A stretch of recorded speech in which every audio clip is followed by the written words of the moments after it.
Good morning, good night, good evening, afternoon, everybody.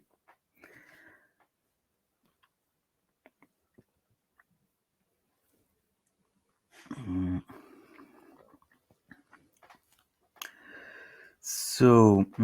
I'll start by reading again the questions that we posted in the combo, which are: how might we compensate contributors in a fair way?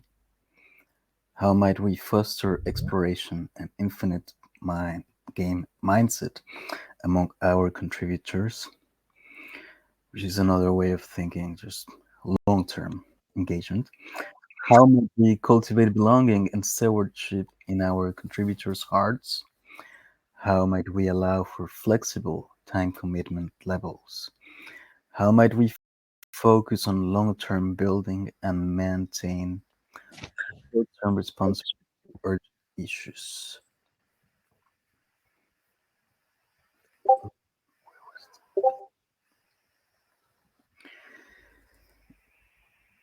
Do any of you have ideas about how might we answer these questions? Or do you have other questions related to this?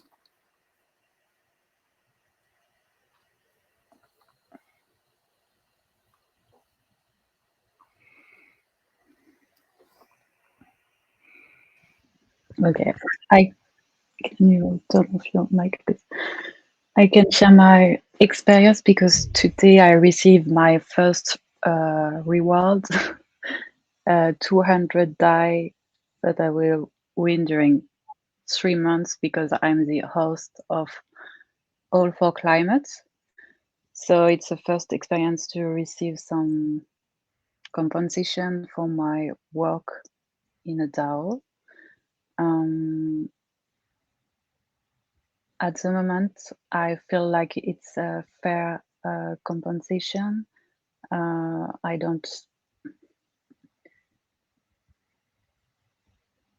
don't have. I feel like I can do whatever I want as a host and as a person who welcome people. So there is also Wait, can you tell us more about what are your responsibilities? What are you getting paid for?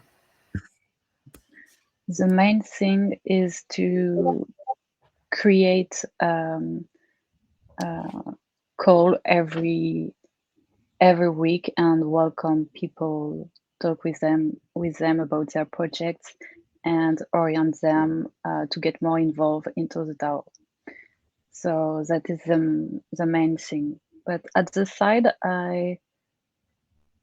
because I also want that people feel comfortable. I can also add that I welcome people on Discord on the Introduce Yourself channel. And yes, and I wanted to add that there is something that reward me a lot is the conversation with people. The fact that I learn a lot about people and that it's very important to add this reward to the money side. But for me, there is my dream would be if you enter in a DAO, you receive a basic income, like a stream basic income that would reward you just because you are here, you contribute, you showing up, and you try to build things. But just to have a secure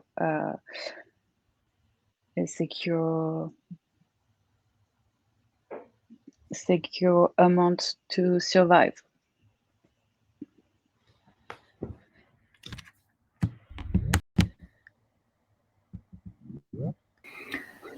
There was a question to define what you think is fair.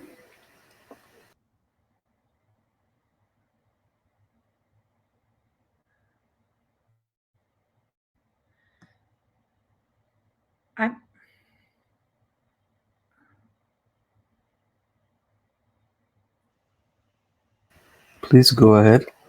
Yeah, I think I'll share my camera one sec. I think one of the things that is kind of being overlooked is like one thing is money, and let's say all the DAOs have enough money to pay people a fair wage, and like that question is out of the picture. Um, I think what I'm really seeing is lacking is like transparency and like group feeling of like getting stuff done. So I've worked a lot with like employer experience design in like a Web2 world, and I just really think there is a need for more tools to give you that sense of like team feeling. Like there are those like intrinsically motivated people that get drawn to DAOs, but I kind of just see that there's a lot of like it's a race to attract the most people to a DAO, and then there's a core really active people, and then there's a long tail of people who aren't really active. And I really think personally, if there are better tools for more transparency where I could like real time see where you're working on something. So similar to when you have great Kanbans, but where the team is using them. If I could see that Pauline right now, she was actually, brainstorming how to make the newsletter better, then I feel like I would personally be more incentivized to participate. There are a few tools that are emerging. I know that All for Climate is using the work, Keyword. which is, yeah, I'll put the link here, Mhm. and which is basically a Kanban board actually, but uh, the tasks, they are all bounties also, right? So you can add like if somebody picks this task, it will be rewarded by this amount. Okay. So there's the work, and there's also another one called Clarity, which I think is has recently added similar functions. So yeah, that's Mhm. sort of emerging.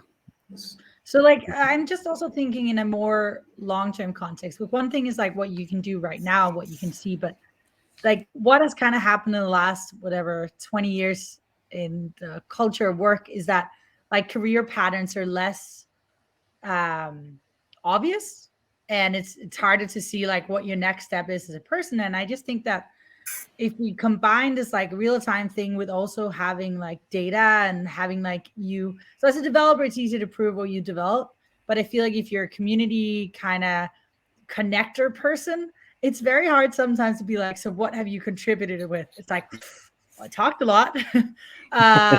And I would really like that if we kind of not quantify, but at least for yourself, so you can like feel good about what you've done. I think there's something there that I'm really interested in fixing. Yeah. I mean, if you are like a community people, you can easily point out to, I don't know, I organized, for example, this event, you know, there will be a Yeah, recording an and event is etc. an tangible thing. But for example, like I'm in a lot of DAOs where I'm not the main person organizing it, but still my presence of like replying, helping people out, and like doing that kind of thing is that's valuable, right? And I tend to be very good at helping other people, and I tend to not really find a way to like actually, it's not that everything should be monetizable, but I also Mm, need to make a living somehow, right? no, of And if I course. spend like 20 hours a week just helping people out and I don't have any way of proving it, it becomes a bit of an issue. You're a Mm, behind the scenes Uh, contributor, right? Yeah, yeah. yeah. has anyone?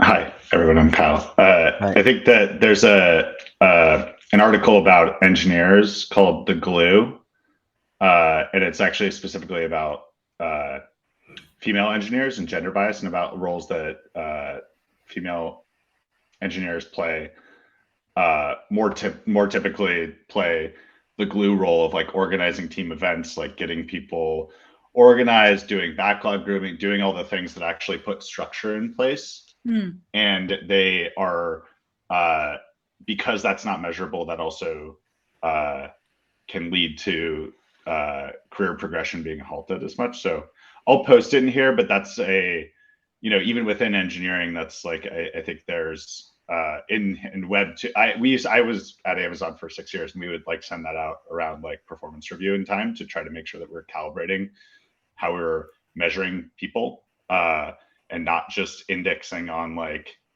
hard deliverables, but also like leadership skills and like things that are more soft. So um, that's I guess a problem. What I would say, I think in Web 2 that like is perhaps what you're saying is even more acute in Web 3 because there's some indexing on measurables and there's a little bit more async and perhaps like less like it's less obvious.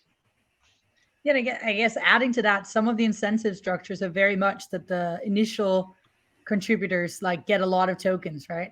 And then like how do you also incentivize that there's the people that make the like continuous growth and like build on the foundation also get incentivized? Because like, and I there is a gender thing here. I don't, it's not 100% it's only gender, but I definitely see a lot of my guy friends are like multi millionaires through their work in Web3. And I'm like, I've been involved way longer than them, but I'm definitely not. And it's a bit like frustrating. It's not why I do it, but obviously you have more freedom when you have like a bank account of whatever, lots of millions in NFTs or tokens or whatever, right? So I definitely think it's something we need to talk about. Absolutely. Um, I wanted to mention, Susie mentioned source credit and in the chat, so maybe she can talk a little bit about it. But I want to mention also coordinate, which was created by Yearn, I think, and apparently it's a system in which uh, the other members of the community pretty much say like, hey, this person helped in this. It's sort of like a reputation thing, and therefore the more people that say like, hey, this person did something cool, you get rewarded by that. And also in the token engineering commons DAO, I think they have this system of praise, which is pretty much the same, right? In the Discord, like you praise someone for having done this, etc., which we see also in the kernels, like, right? When you say like, gratitude. yeah, exactly, it's pretty much the same, just that they link each of these gratitude posts to somehow quantify them and reward you economically, you know, which But could also be a problem if some people are more popular than others, etc. So I it's not guess just taking perfect. it back to like a super web 2 thing, the 5 love languages. We're all different. People are motivated in different ways. And I think that's just even more true. So here when you're working, the comfort of your home away from the people that you're working with. So I think we need a combination of different things. Like there's not one size fits all, but a holistic approach. I'm also curious about your concept, Juan. You talked about an economic, I'm assuming an economic incentive for fair compensation, but of the work that's done, like for people that do it intrinsically, don't they tend to produce a lot of times more valuable work than the ones that are actually being compensated? Maybe, but the problem comes down to like the whole Maslow hierarchy, right? Because if you have the basic needs covered, you can be really creative and do great work. But if you're, let's say, if you're a freelancer and you're struggling to get 15 hours of something journalistic work done every week so that you can contribute, then I think it's just a different mathematics. Sure. Yeah.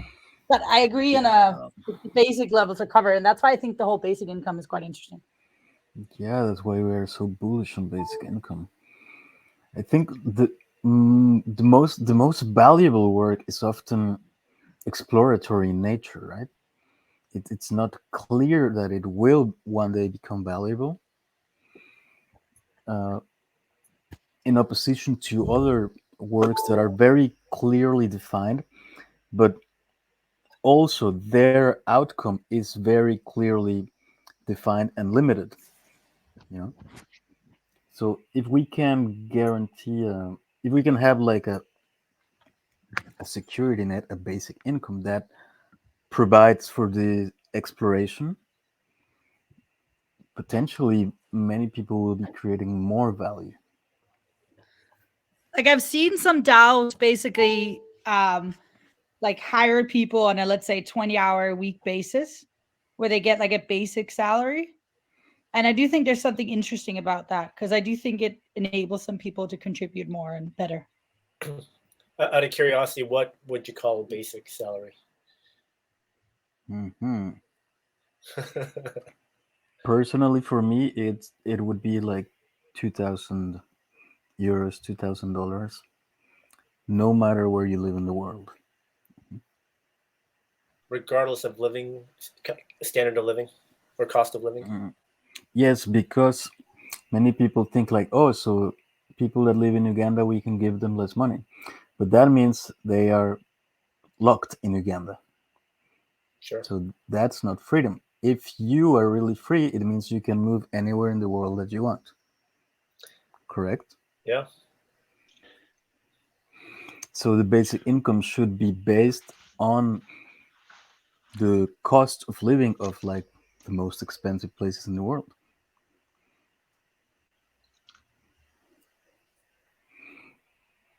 Let's say you live in New York, you get $2,000 a month, and you say like, maybe I move to Uganda and save 3/4 of my basic income, right? But the Move to the person in median Uganda country. should also be able to move the other way.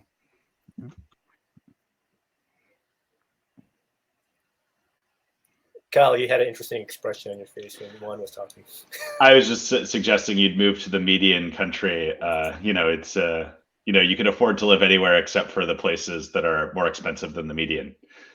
In that example, it's an interesting idea. I think that what you'd end up happening is not having. It's an interesting idea as a policy. I think that you would not attract people from New York City to do that job, which I think is maybe perhaps fine because unless they wanted to move from New York City, right? Like, which I think is fine. Like, it's still, I guess, from my view, is kind of with what you're saying, one is kind of within the same intent, I suppose. I don't know. I think each individual has different needs, different desires for life. Some people would prefer to live near the countryside or near the beach, etc. Some other people like the liveliness of New York, being next to theaters and cinemas and all of that shit. Even if that means you live in a very small apartment, right? Some other people are like, no, fuck that. I want a big place. I want nature, etc. And it's just different priorities. Just that having this certain amount of money gives you the freedom to choose.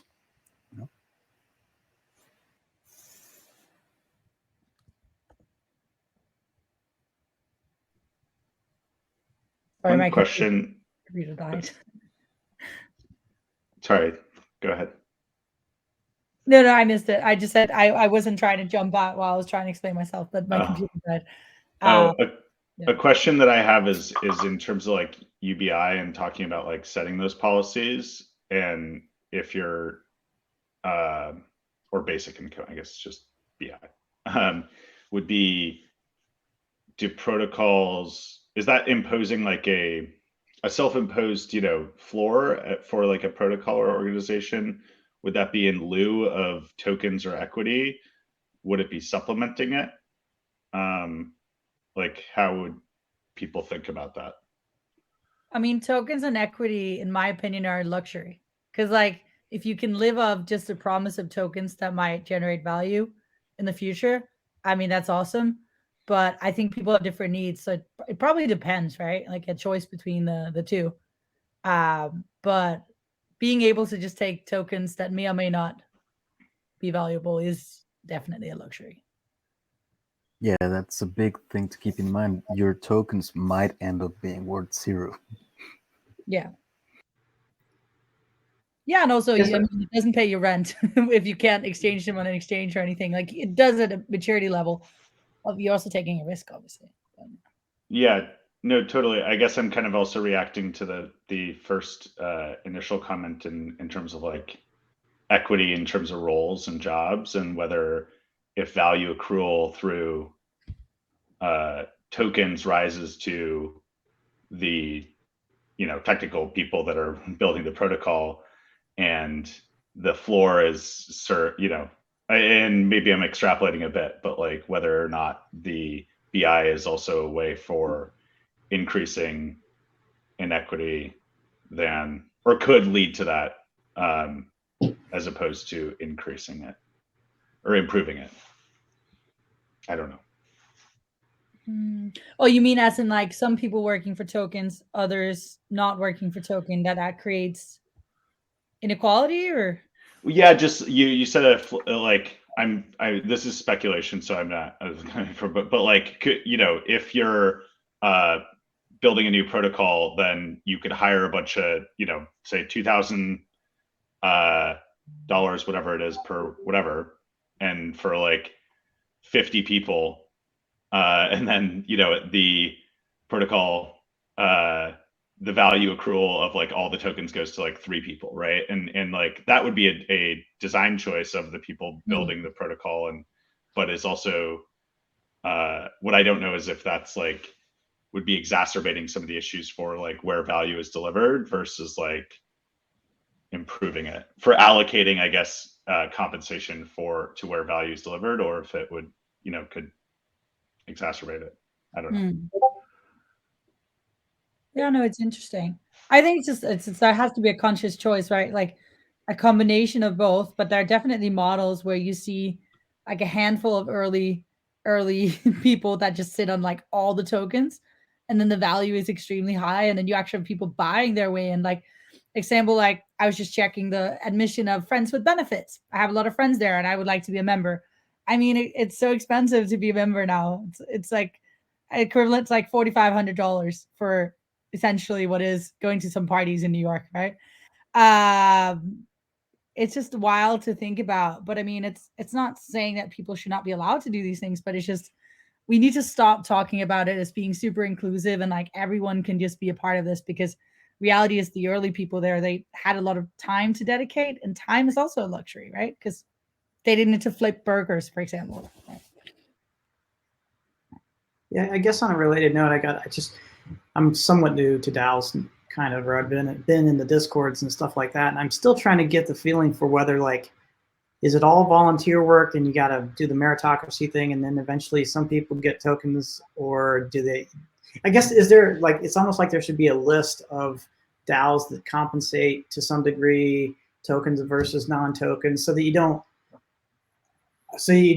well, if you need some sort of income like what we're talking about or whatever, then you're not like going into it, so that there's more transparency, I guess, is what it is. Because sometimes I feel like there's so many DAOs and there's so much hype, and join my DAO, we're going to change the world, we're going to do all this stuff, but a lot of it sometimes feels like it's just like a bunch of volunteer opportunities. And I guess kind of like what you're saying is like, yeah, there are a group of people that got in early, but are they sharing the love or with everyone else? I don't know. It's just one of those things that I'm still having to wrap my head around as far as the whole DAO ecosystem is concerned.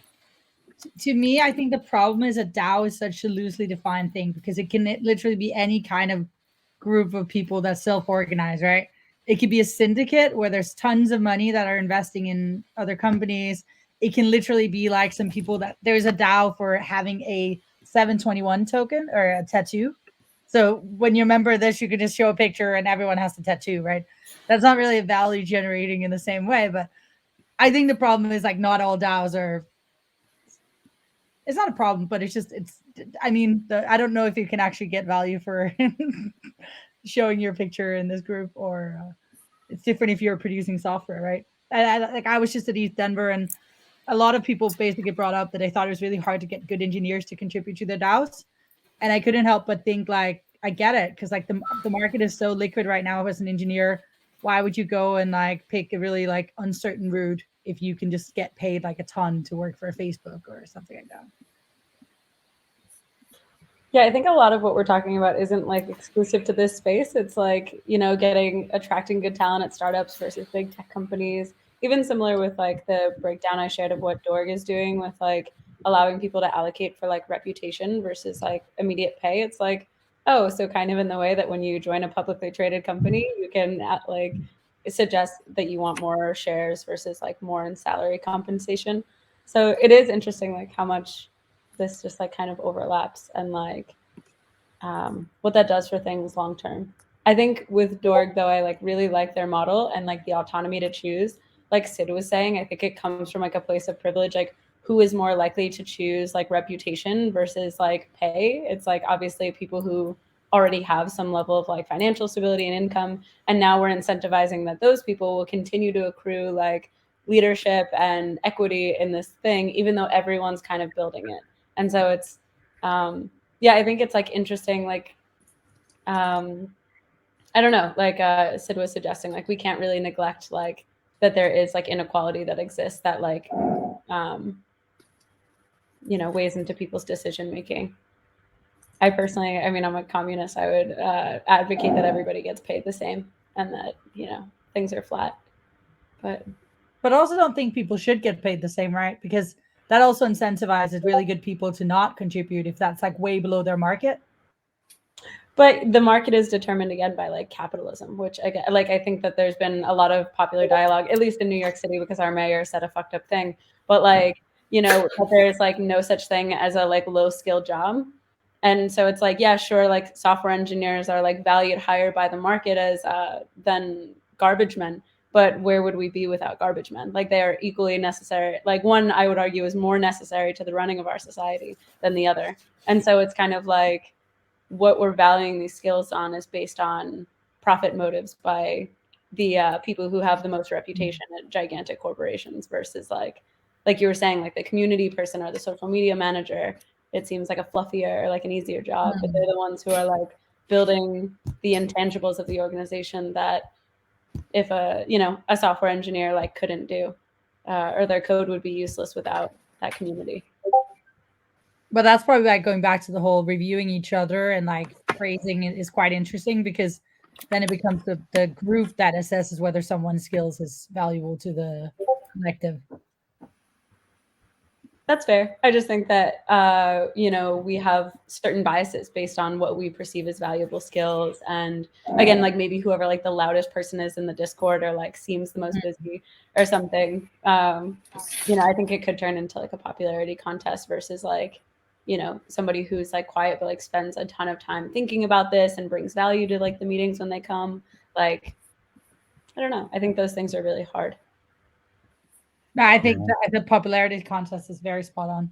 That was I was quite drunk at a party in East Denver, and I wrote down notes while I was drunk about what I learned.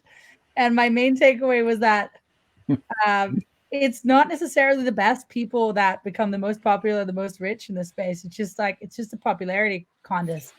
So like you could, if everyone, let's say, develops like software that's like baseline good, it's not like the ones that get ahead are the ones that create something that's better. It's just they're just friends with the right people and fun, and then people start using their thing, and then it's very it just intensifies very easily because it's still a relatively small market. Just a thought. This company in the UK called Sumo, they pay all their workers the same price, same salaries, but there's a lot of security with that working for that company. And the problem with DAOs and things is they're volatile right now, I think, and a lot of the stuff in the space. So people need other backup plans and need other investments. So, and as we move into a more unstable world with global warming and climate changing, there's going to be mass migration and war now. You know, everyone needs a backup plan. Whereas I don't know how the people who work at Sumo operate, but I imagine there's a lot more comfort there. Yeah, I mean, some DAOs have like multi-million treasuries, you know, not that volatile. I mean, if they know how to manage it correctly. And they don't get robbed. Yes, if they are good at managing their treasury. I wanted to add on what Marisa said earlier about everyone being paid the same. I would love that also, but realistically, probably it's not going to happen soon. But I think something that everyone could agree is that maybe we should have a floor and a ceiling to salaries, you know? So maybe we can all agree like nobody should be homeless. Nobody should have less than this amount. And then also say like, okay, nobody should be like, I don't know, like have more than, I don't know, 100 million, you know? I can't help but laugh because I'm from Denmark, and that's essentially the nation of Denmark that you're talking about. And I mean, it has its good and its bad. I think it makes people more creative and less worried. I think that's why Danish people are quite happy. But it also makes them a little less ambitious. So that would say that's the other side of it. I feel like I meet less ambitious people in Denmark. They're all just like pretty happy, just coasting a bit. Is that a bad thing? Having less ambitious people, Yes. It's just a side effect. right? That's interesting. Maybe ambitious is another word for needy. I would much rather be more creative and less busy than more busy and less creative, you know. Yeah. But I was reading a study on universal basic income, and I don't know if it was in Switzerland or Norway. They were doing a test in a town, and everyone was petrified that people would just become lazy and drunk and not do anything. But everybody started taking up a hobby, studying something, or contributing to their local community. Most of the people, not everybody. So most humans tended to want to give back or learn more when they had more time, which was an interesting response. Yeah, I think the laziness narrative is something that corporate America has been pushing on everybody forever, or not even just corporate America, but corporate capitalism world, whatever. And thank God we provide you jobs, because otherwise you'd be so bored, or you'd be jumping off a cliff or something like that. So yeah, I think that's a bunch of it's kind of nonsense in my eyes. Is that I do think people would be able to use their creativity and actually produce better things and more things than we have now. And I think there should be, there should be a floor, perhaps. Everyone should have their basic needs met, I think, is the end of the day. And having a cap on things, I guess the cap is kind of there maybe so that you can prevent runaway, someone taking all the money and all the power, sort of thing, and then extracting from everybody else. That's bad. But if you could not cap it in such that, yes, I want to be able to have a bigger house or bigger whatever. I don't know. Maybe it's just a natural conclusion that it's going to cause that imbalance of power. But to cap it does seem like it might stifle things to a degree. I don't know. Also, having a cap doesn't mean a numerical cap. It could be proportional to the floor. So if you raise the floor for everyone, you also raise the cap. In that way, you could potentially still be ambitious and get more stuff or whatever. But yeah. Yeah. Oh, sorry to interrupt, Juan. Go ahead. I think like what maybe we need to define like what are the ambitions people have? Like, are your ambitions to accumulate things, to accumulate possessions, like, I don't know, like yachts or airplanes or whatever, or your ambitions are to help other people or have experiences with your friends or etc. It's very, I don't know.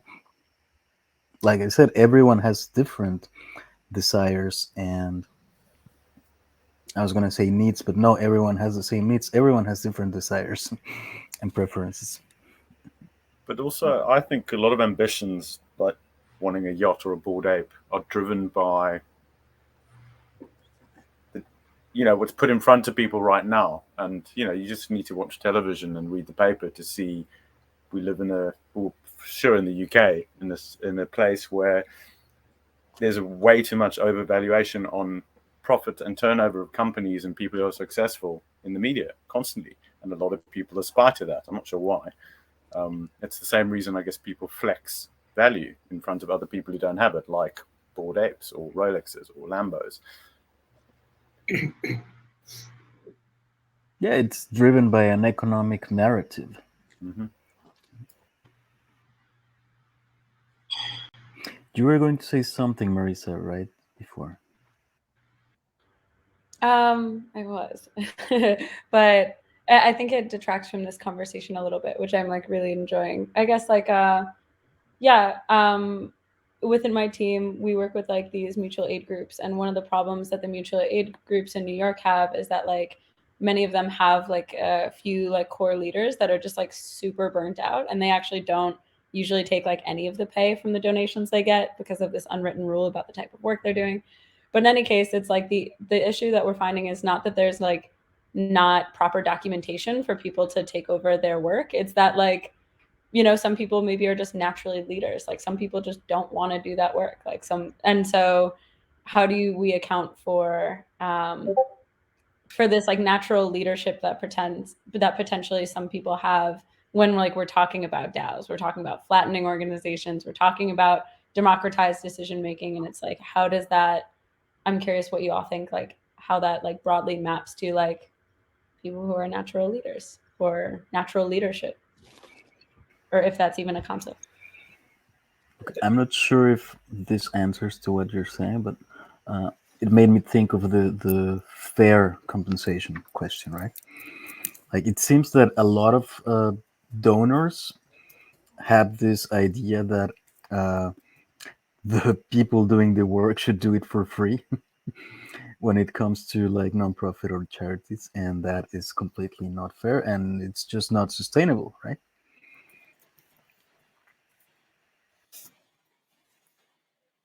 So, Marissa, probably not the person you want to listen to the most, but Ray Dalio talks a lot about how do you build, you know, kind of anti-fragile organizations that kind of, you know, question themselves and build each other kind of leaderlessly, and you know that you know there are very many different like you know organization structures. Like you know you had just a command and conquer top down, but if you look at like software, right? They you know the whole agile you know Scrum process, right? They try to get the teams to evolve and really develop and iterate on things. So you know I think in these nonprofit organizations and just me observing as an externality to like just government, our local government, it's very archaic. Like I don't think there are really any natural born leaders.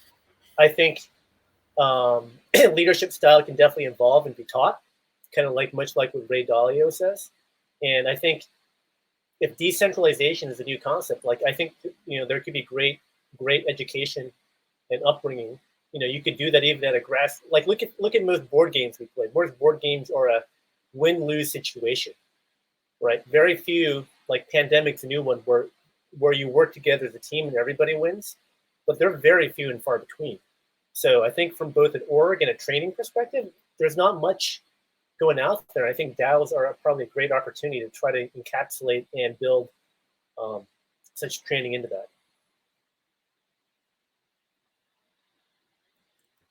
Yeah, what you're saying was making me think of like perhaps like how we define leaders, because you're saying like there's no natural born leader, and I was trying to think like, okay, like what does that even like encapsulate? And it's like I think we often define leader as like someone who's just like very extroverted. Like I feel like the CEO of the company is like often just like the person who's best at giving the pitch and like networking and stuff, but it's like does that make them a leader? Does that just make them the loudest person at the table or like the best hype man for the company or something, you know? And yeah, I'm curious, like, if we should think about redefining like leadership in that way. Then I don't know who said this recently, but I really liked it. That they were saying that DAOs should not be leaderless organizations, but leaderful organizations, in which everyone is a leader. Maybe it was Abdi that talked about that.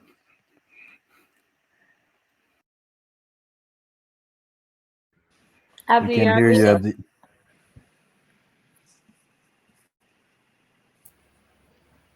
Oh, sorry. This is Susie real quick. Marissa, I was just thinking, I think one way to look at it is kind of what you were saying is like, but then Jason, I think, gave us a different, another thought, which is like just using the term that you said, like leaders, right? People who are quote unquote stepping up. But I'm curious about like the flip model, which is how do we get those people, whether they're leaders or not, who are stepping up to distribute quote unquote power or to distribute the tasks that they're taking on. So instead of relying on, so while some people will step up for whatever reason, I'm putting the ownership on the people who are stepping up to then immediately turn around and be a steward to those around them and help them take on whatever it is that needs to be done. And then through doing that, multiple times, hopefully people will whatever is keeping them from quote unquote stepping up will start to fully participate. And so I kind of think of it as like, you know, as we become more of a multiplayer game, it's what do we need to do to help people join the game and to be players and to feel good about playing and to see what their spot is. And while some people are playing the game and using all the tools, there are many people who aren't, but those people who are using all those tools and are playing can press pause on the game or can say, no, you take the shot. Like, I want you to try it. I don't need to be making the baskets all the time. So I think there's like, that could potentially shift how we think about it too. Yeah, I was gonna say I was having trouble with the whole unmuting thing. This is a new platform for me, but on that leadership point, I think like everybody's a leader every day, right? Like in your family, right? There's somebody who's a leader, or like within your family when you go in on travel, like trips and stuff. There's gonna be that person who in that situation is the leader, right? And it's like, you know, it happens in these smaller levels, and I think it's about empowering people where they're good already or where they already are leaders, meeting them there and showing them like, oh, this is what you can do with that leadership position. And, you know, community, it can be as small as 2-3 people, but it can be as big as, you know, thousands of people or society as a whole. But I think at the same time, like the mechanism, the same things are happening in terms of how we operate as leaders within that. So I was just going to say that, like, I think it does start at that, like, you know, nuclear level, right? And like your relationships daily and, you know, empowering leadership in those communities and then letting that naturally, right, become bigger as the space evolves, as the platforms and the systems get created to allow people to plug in. But in the early stages, focusing on really small stuff like communities and is the move, I think. But yeah, just some thoughts based off what you guys talking about. This just reminded me of another quote, which again I don't remember who said it, but this person said, "The leader is the situation," you know, and he gave an example of they were like on a road trip or something, and the truck they were traveling in break up, and he said like in that situation the truck was the leader because it was the one deciding for all of us what happened, which I thought was very interesting. And in any situation, different people step up and takes leadership. You know. I can't help but think though. So okay, full disclaimer. I have a master's thesis in employee experience design um behind me. But I can't help but think there's this tendency to be completely like, we hate web 2, we hate web 2, web 3 is the new thing. But reality is like some things are pretty good in organizations. Like there are things that are thought out, like leadership training. I'm not saying every leader in a big organization are good, but there's training and like there's like growth and there's focus on these things. And sometimes I get a little bit annoyed when I'm working with my 20-year-old founder friends and they're building a new thing and they're like, no web 2. And I'm like, but people still kind of like having like, you know, courses and like different things, different ways to learn. And you can do a lot more like self-initiated, but I just wouldn't forget that there's something we actually got nailed pretty well in the web 2 world. I definitely feel like sometimes we're on our ways to reinvent organizations and we're going to get what we already found out over all these years, you know, and then miss the opportunities to fix the problems that are wrong with those organizations, which would be a tragedy. So no, I totally get what you're saying there.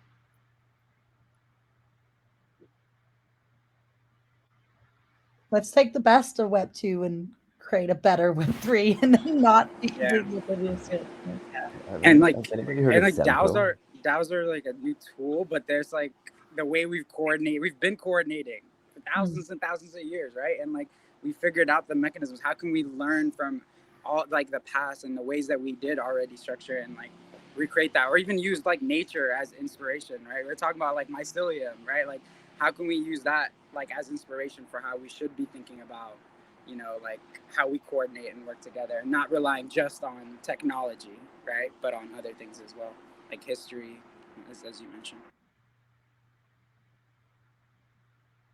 Yeah, I guess one thought I had about DAOs is especially as far as the onboarding experience, and I don't know if you guys have found any DAOs that do this, but it might be helpful. Instead of, you know, when you come into a DAO, you're an individual, and then you have all these other people that are in teams or not. But a lot of the ones that are core contributors are in teams. They know each other's kind of cliquish, you know, that sort of thing. But maybe it'd be more helpful if in the DAO onboarding that your cohort that you're onboarded with, you stick with, and that's kind of like your team. And yes, it's random, but everybody's random joining these things, you know. So you'll have a mix of capabilities, and then your cohort of 5 to 10 people or whatever, it onboards and does the first few challenges or works together to figure out the DAO and participate in it. And then maybe eventually there's a breakup or you join different teams, but it'd be good to have that initial team formation just so that you have the support, and it's not the individual versus the team collective that's already been built in the DAO. I mean, I don't know. Have you guys seen anything like that? Yeah, I think some of the female initiatives kind of do similar things. I onboard people in like in cohorts. I mean, it's being done in Web 2. There's probably a reason for it. It's probably been split tested. Right.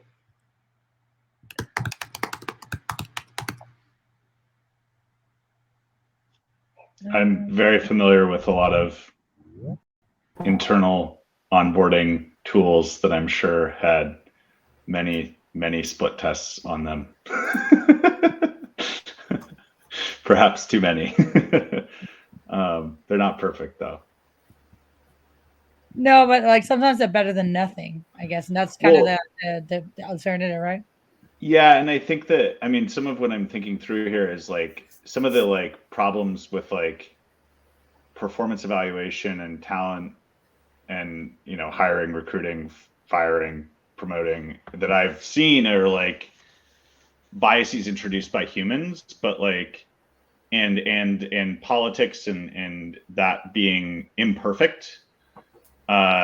Whether that can be solved through code and smart contracts is, I think in some ways we jump to that conclusion as like we can solve it that way, when perhaps in a lot of cases it actually is worse than the existing solutions, which are trying to use humans and relationships and not code to solve some of these problems.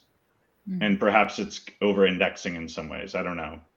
Because as much as I hated some of the processes and have hated some of the processes I've gone through, there's also like they were designed for specific reasons and like trying to constantly calibrate. I just don't know if a lot of them can be replaced by code yet, but I don't know.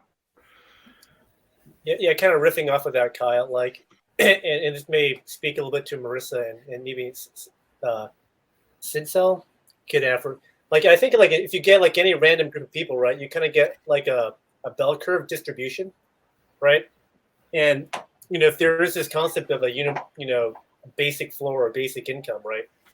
How do you compensate for the tail ends, right? Is it just with that cap that we're talking about, and then the floor is really for the far left of the bell curve? Because I think, are all people equal? No, I think everybody has a different ability to like pick up things or do things, or they resonate with different things, right? Sometimes it's about a matter of matching up the right experiences to the motivation, and people have different levels of each, and they can do a task differently, right? So, algorithmically, Kyle, like, yeah, how do you? I think it's a very, very tough way to kind of where you can totally introduce biases right into and go down just that circular hole of not goodness.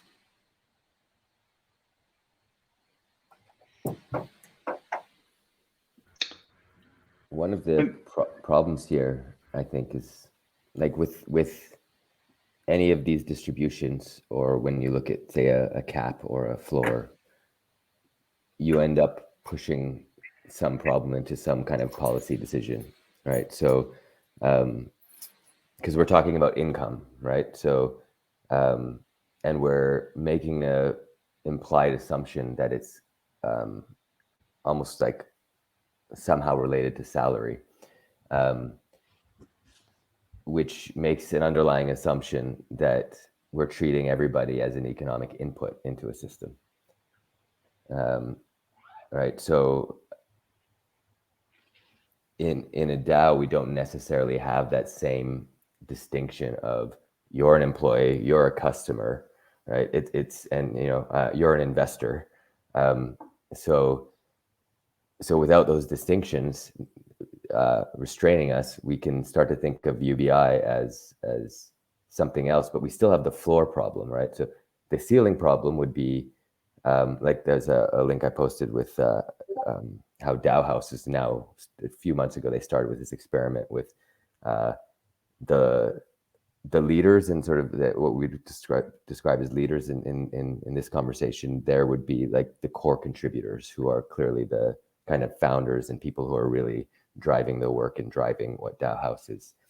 And so they say, they kind of set their salary at, I think it's set at maybe 120K USD per year. And then everybody else decides how much, what level they are compared to that core contributor. So the core contributor is level 5. And when you join, you just say, I think I'm a level 1, or I think I'm a level 3. And you say, this is how much of my attention I'm going to put into my work here.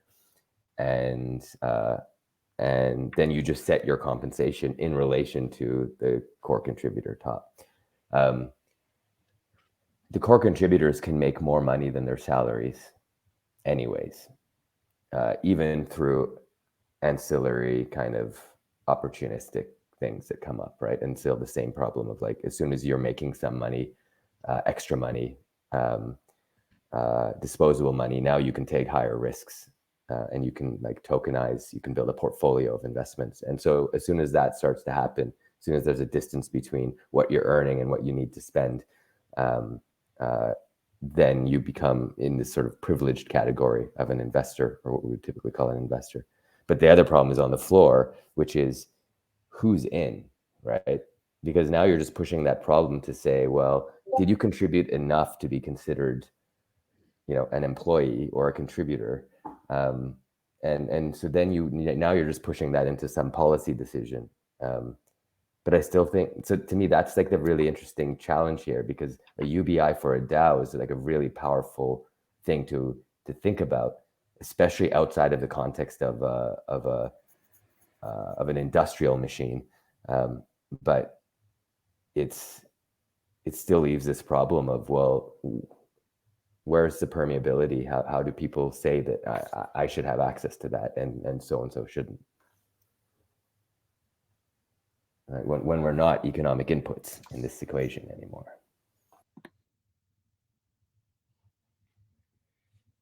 I don't have the answer, but I really liked your idea of kind of essentially ranking yourselves compared to others. Because I think there's just so many studies that have showed too that people are inherently quite good at that. And it also feels fair because you're being asked. And like, yes, there will be a small percentage that are probably completely off, but the majority of people are actually quite good at self-assessing their own contribution.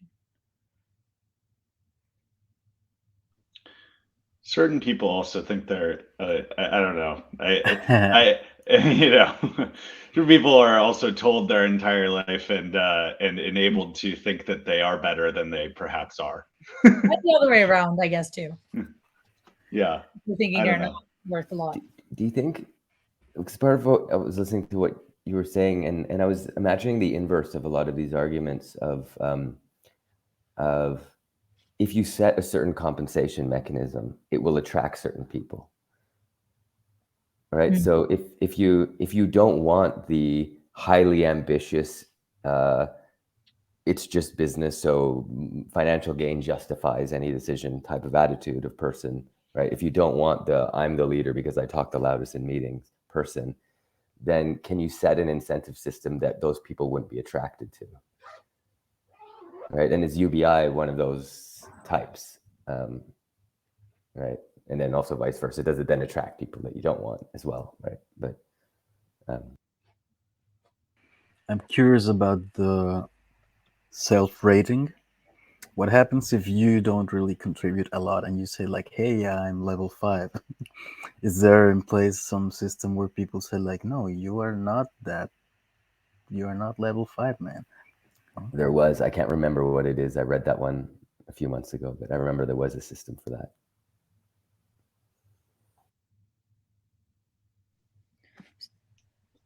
So I remember one of the banks I worked in, we had a system where I think like the bottom 20% of the managers, in terms of how we ranked them, would have to go through like some reviews or like some training or those kind of things. Like, I mean, you could have things like you self-assess, and then there's like 360. So basically all the people around you or the people you work with, let's say you can nominate 5 people you work with, and then those 5 people could give feedback. And then based on that feedback, you can get a like more holistic picture of whether this person is benchmarking correctly. One caveat to there, I think some work is more naturally public facing and some is very internal. Like the PhD who develops that algorithm that I don't know, makes things 20% happier. How do you and other people don't know what that they did, right? It was so esoteric that they can't comprehend that. But probably edge cases. There are people that are more introverted that the work sometimes is hard to be evaluated by peers. Yeah, and whenever it's about social evaluation, there's always the danger of popularity contests.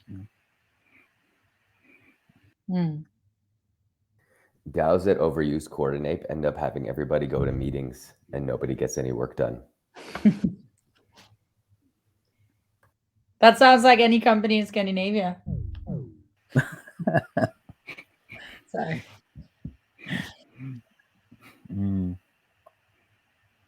Oh God. So, what have we learned? We are almost an hour. Yeah, what do we pay ourselves when we set up our DAOs? You said, Salim, you said all DAOs using Coordinate are just wasting their time in meetings? No, not all. There are certain DAOs that overuse Coordinate as their sort of, it's an overly emphasized compensation scheme, right? So when too much of compensation comes from your peer review with some kind of voting system, then what ends up happening is the way you win at that is you go to a lot of team meetings. And that means that everybody is sort of FOMOing into all the meetings, and then everybody has less time to do work. Right, which is pretty absurd. Yeah, because the optics is helping, like people allocate towards each other, right? Basically, visibility helps with Yeah, so there needs to be a balance. I think like Coordinate is actually a really good tool because right now we have salaries and bounties basically, and those are between those 3. There's just not enough. So, right, and grants, right? But then grants ends up being turned into salaries and bounties. So, so between those 3, we just don't have enough to choose from, and that's why when you see these overuse patterns. It's not a problem with the mechanism. It's that there aren't enough mechanisms to compose into something useful, right? And that's why, like, I feel like UBI is like a really interesting one to throw in the mix because it can kind of, even if it's a really low amount, it's something that just kind of can. It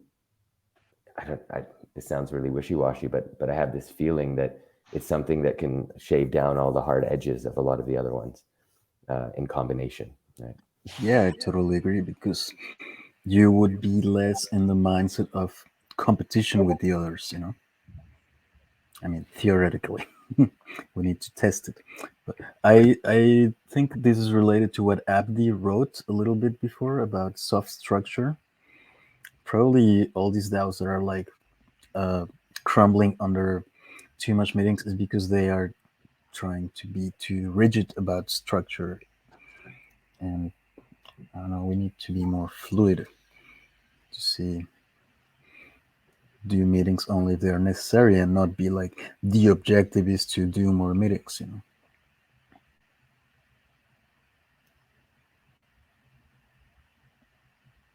That's actually one thing that I've kind of find a challenge in DAOs is that especially when you have a lot